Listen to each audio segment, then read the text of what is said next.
Hi friends, అందరికీ నమస్కారం అండి. Welcome to our channel day to day cooking channel. చూసారండి, దోశ పిండి అండి. మార్నింగ్ దోశ వేశాను. సో ఇప్పుడైతే నేను ఈవినింగ్ కూడా దోశ ఎందుకని ఈ పిండితోటి అయితే ఉల్లి బోండాలు వేస్తున్నానండి మా పిల్లల కోసమని. సో ఉల్లి బోండాలు ఎలా వేయాలో మీకైతే చూపిస్తాను, చూసేయండి. ఉల్లి బోండాల కోసం అయితే ఫస్ట్గా ఒక పావు కిలో ఉల్లిపాయలు తీసుకొని ఇలా సన్నగా పొడవుగా కట్ చేసి పెట్టుకున్నానండి. చూడండి, ఈ విధంగా మనము ఉల్లి బోండాల్లో ఉల్లిపాయలే ఎక్కువగా వేసుకోవాలండి, అప్పుడే మంచి టేస్ట్ వస్తుంది, స్ట్రీట్ ఫుడ్ స్టైల్లో ఉంటుందండి. సో దానికోసం అయితే కొంచెం కరివేపాకు, అలాగే 4-5 పచ్చిమిరపకాయలు ఇలా సన్నగా రౌండ్గా కట్ చేసి పెట్టుకున్నాను. ఇవండి దానికి మెయిన్ ఇంగ్రీడియంట్స్. ఇప్పుడు ఉల్లి బోండాల కోసం పిండిని ఎలా ప్రిపేర్ చేసుకోవాలో చూద్దామండి. ఫస్ట్గా ఒక బౌల్ తీసుకోండి. దీనిలో మనం సన్నగా తరిగి పెట్టుకున్న ఉల్లిపాయ ముక్కలు, కరివేపాకు, అలాగే పచ్చిమిర్చి ముక్కలు వేసుకోవాలి. ఈ విధంగా అన్ని బౌల్లో వేసుకొని ఇప్పుడు దీనిలో 1 స్పూన్ అయితే జీలకర్ర వేసుకోవాలి. 1 టేబుల్ స్పూన్ అయితే సాల్ట్. నేను దోశ పిండిలో సాల్ట్ వేయలేదండి, సో అందుకని ఇప్పుడు సాల్ట్ వేసుకున్నాను. ఇప్పుడు సాల్ట్ జీలకర్ర వేసుకున్నాం కదా, ఒకసారి ఇప్పుడు మొత్తం కలుపుకోవాలండి. ఉల్లిపాయలు ఇవన్నీ కలిసే వరకు చక్కగా చూడండి, ఈ విధంగా బాగా కలుపుకోవాలి. ఈ విధంగా కలుపుకున్నానండి. చూడండి, ఈ విధంగా అయితే ఉల్లిపాయలు సాల్ట్ అవి వేసాం కదా, సో కొంచెం నీరుగా ఉంది. ఇప్పుడైతే పిండి వేసుకుంటాను. పిండి కొంచెం కొంచెంగా వేసుకోవాలండి, అంటే ఎక్కువ పిండి ఉండకూడదు, ఉల్లిపాయలే ఎక్కువ శాతం కనపడాలి, అప్పుడే మనకు ఉల్లి బోండా సూపర్గా వస్తుంది. ఈ విధంగా మొత్తం కలిసే వరకు చక్కగా కలుపుకోవాలి.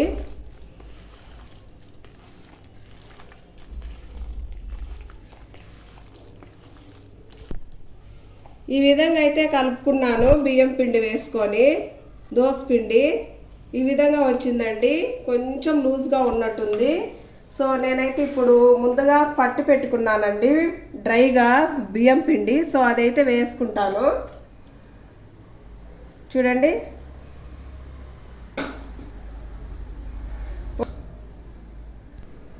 డ్రై బియ్యం పిండి అయితే ఒక 4 స్పూన్ల వరకు అయితే వేసుకున్నాను. ఇప్పుడైతే కలుపుకుందాం మొత్తము.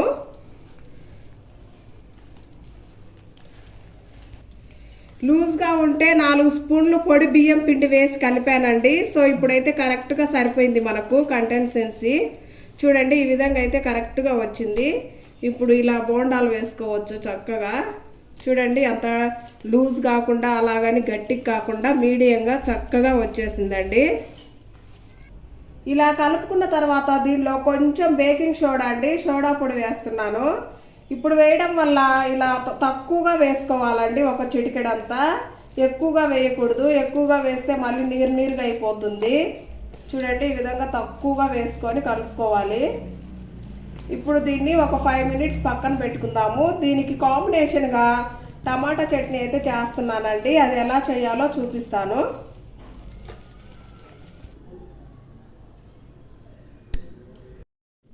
ఇప్పుడు టమాటా చట్నీ ఎలా చేయాలో చూద్దామా. ఫస్ట్గా టమాటాలు కట్ చేసుకోవాలి.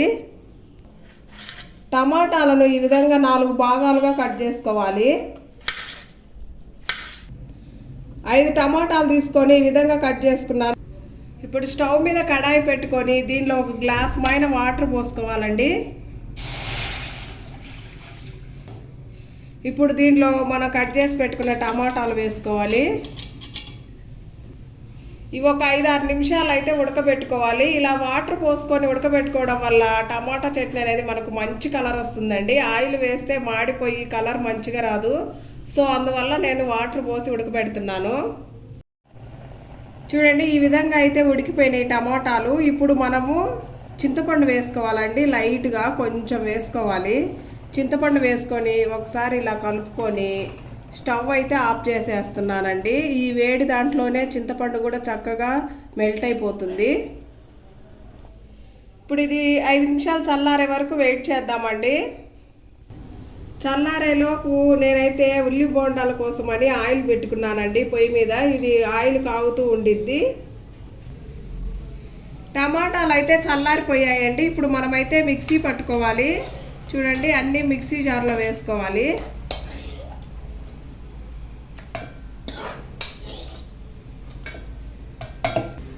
ఈ వాటర్ కూడా పోసుకోవాలండి మిక్సీ జార్లో.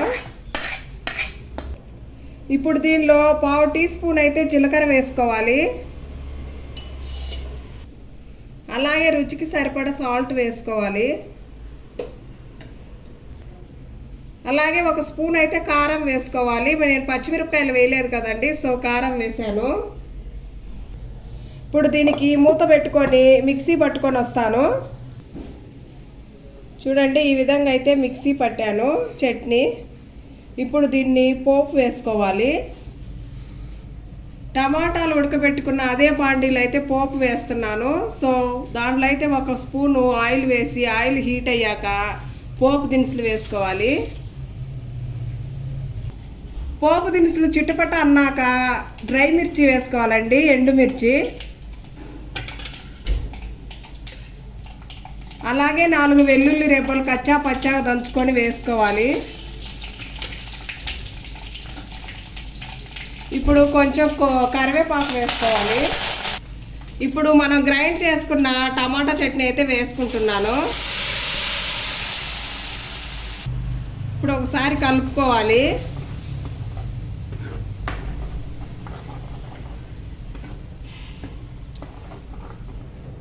ఇలా 5 నిమిషాలు ఆయిల్ అయితే బాగా మగ్గనివ్వాలండి టమాటా చట్నీ. అప్పుడే మనకు టేస్ట్ సూపర్గా వస్తుంది.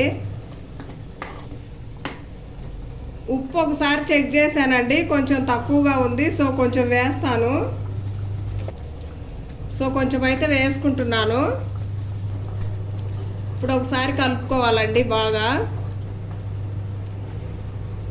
టమాటా చట్నీ అయితే 5 నిమిషాలు మగ్గిపోయిందండి. ఇప్పుడు రెడీ అయిపోయింది. చూడండి, ఈ విధంగా చక్కగా సూపర్గా వచ్చింది.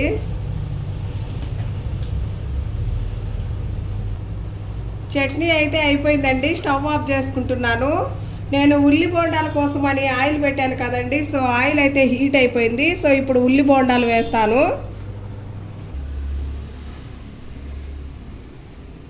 ఇట్లా అనుకోవాలండి, ఇట్లా రౌండ్గా పిండి అనుకొని ఇలా వేసుకోవాలి ఆయిల్లో. ఇట్లా రౌండ్గా వేసుకోవాలి.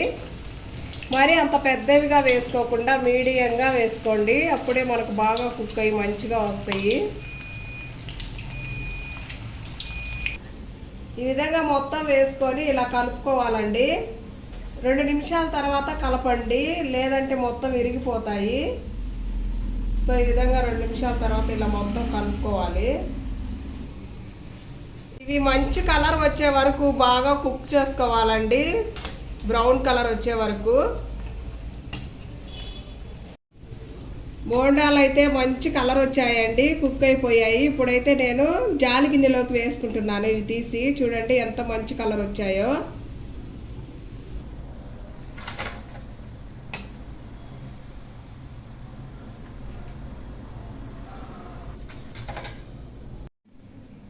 సో మొత్తానికైతే వేడి వేడి ఉల్లి బోండాలు రెడీ అయిపోయాయండి విత్ టమాటా చట్నీ తోటి. సూపర్గా ఉంటాయండి. మీరు కూడా కంపల్సరీగా ట్రై చేయండి. దోశ పిండితోనే వేసింది. సో ఒకసారి చూద్దామండి. చూడండి, పైన క్రిస్పీగా లోపల సాఫ్ట్గా చూడండి సూపర్గా వచ్చాయి, చక్కగా కుక్ అయిపోయి. సో దీన్ని ఈ విధంగా చట్నీలో నంచుకొని ఇలా తింటే సూపర్గా ఉంటుందండి.